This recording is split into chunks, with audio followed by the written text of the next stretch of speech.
One-third of Ukraine's power stations destroyed as World Health Organization warns of brutal winter ahead. This winter's energy crisis continues to have a more grim outlook with every passing day, unfortunately. We're going to cover Ukraine, Russia, OPEC, the Saudis, and touch base on the Nord Stream pipeline today. Thank you for tuning in, and happy Tuesday.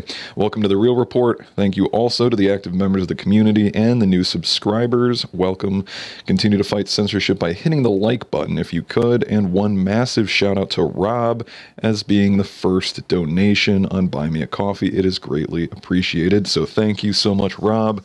It means a lot. Now, getting into the content, Zelensky announced Tuesday that up to one-third of all power stations have been attacked by Russian missile and drone strikes over the past week, causing massive blackouts across the country. He called the ongoing strikes against energy infrastructure, of course, terrorist attacks, and this means that there's no space left for negotiations with Putin's regime.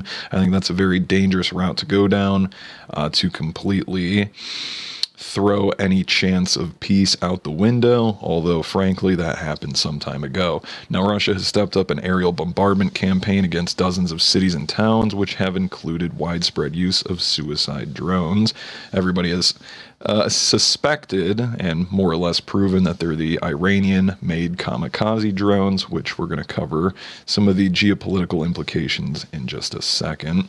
Now, due to the Russian missile terror in some cities and regions of Ukraine, energy workers have to limit the supply of electricity so that the entire system works stably. The city of Zhytomyr, which is west of the capital of Kiev, lost power after a double missile strike targeted an energy facility on Tuesday.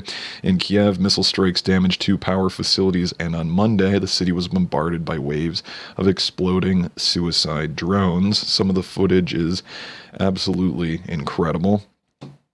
Kharkiv also hit in a major attack on its energy infrastructure. Reuters called it a deliberate campaign to destroy electricity and water facilities before winter. Now, a lot of people are making the comparison that Russia's step up in attacks is comparable to shock and awe with the United States in the Middle East. Now, train traffic in Belgorod region was temporarily brought to a halt after shelling struck a railway station and damaged the railway tracks. Here you can see also internet outages due to the electricity going out, and an interesting message from the World Health Organization talking about the challenges of the approaching brutal, that's quoted, winter and its humanitarian response to Russia's war on the country. They remarked that there's a huge risk of that 2019 thing. Frostbite, hypothermia, pneumonia, stroke, heart attack will likely increase among Ukrainians who are living precariously, whether in substandard shelters without access to heating or by regularly moving to different locations. If you guys have never read anything by Selko, he has an interesting book called War Stories from the Balkans.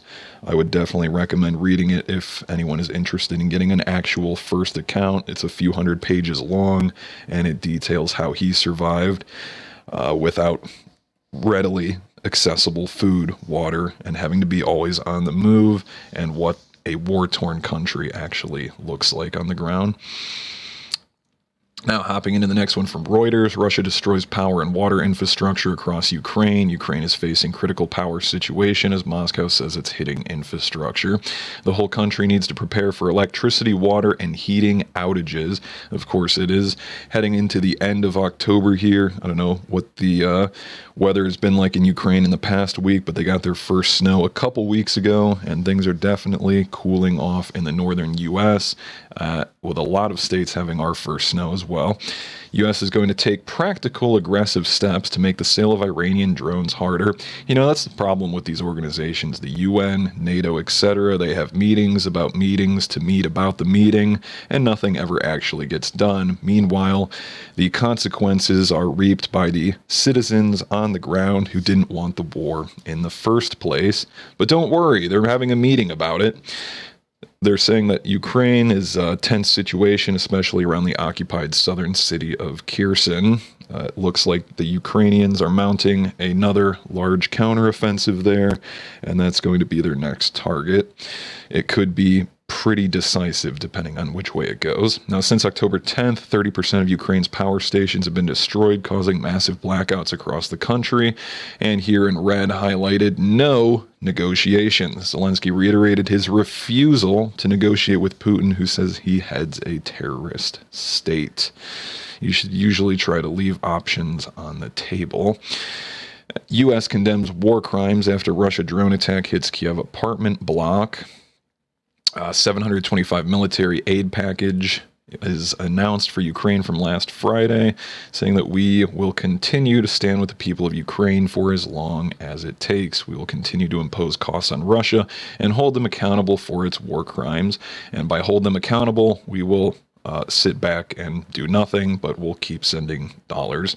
Suicide drones. The United States, Britain, and France agreed that Iran supplying drones to Russia would violate a UN Security Council resolution that endorsed the 2015 nuclear deal between Iran and 6 powers. Iran on Monday stuck to its denial that it is supplying the drones to Russia, while the Kremlin simply did not comment. Now, the Iranian mission to the United Nations repeated a statement issued by the government on Friday that said it supports upholding the UN Charter and the UN's attempt to find a peaceful solution to the conflict in Ukraine, which again, that ship has long since sailed. Iran, we have video footage of their Shahed drones, the kamikaze ones being used in Ukraine. So it's absolutely ridiculous that they're having a meeting and denying it, playing tit for tat, while again an actual war is being fought on the ground. Drone attack hit one of the sunflower storage tanks. I could not find how big it was. And Moscow and Kiev on Monday, meanwhile, carried out one of the biggest prisoner swaps of the war so far, exchanging a total of 218 detainees, including, interestingly, 108 Ukrainian women, officials from both sides said. Now, of course, in case you missed this headline, China warns of security to its citizens in Ukraine, telling them to all leave immediately, and that was in the last couple of days. Again, the appeal was made by the Foreign Ministry and China's embassy in Ukraine to get out. American officials are not invited to upcoming Saudi investment conference as tensions between the United States and Saudi Arabia are on the decline as our President Pudding Cup continues to make a fool out of us on the world stage, and those who were once our allies, or at least keen on a strong friendship, are reevaluating the benefits. To say the least, an upcoming Saudi investment conference has not invited U.S. officials as a rift is widening between Washington, which appears to be gravitating towards Russia amid a worsening energy crisis in the West. Now, I bring that up because, in case you missed it, ding, ding, ding, OPEC Plus members endorse output cut after U.S. coercion accusation. OPEC Plus member states lined up on Sunday to endorse the steep cut to its output target agreed this month, after the White House stepping up a war of words with Saudi Arabia, accused Riyadh of coercing some other nations into supporting the move. Now, OPEC, in case you're not familiar, comprises the Organization of the Petroleum Exporting Countries and other producers, including Russia. Now, what the decision is reducing output by 2 million barrels per day, which they've already been cutting, despite supply tightness in the oil markets, was unanimous and based on, quote, economic factors. And we will reap the consequences here domestically at the gas pump as we continue to export a lot of our energy now to Europe, who, of course, if you've been following any of my videos, Germany is taking the biggest brunt of that. And the Nord Stream ruptures revealed as Europe grapples with gas plan. Of course, they're still not giving us any interesting insight into what their study found, but including for the EU states to start jointly buying gas as they try to deal with the oncoming winter energy crisis.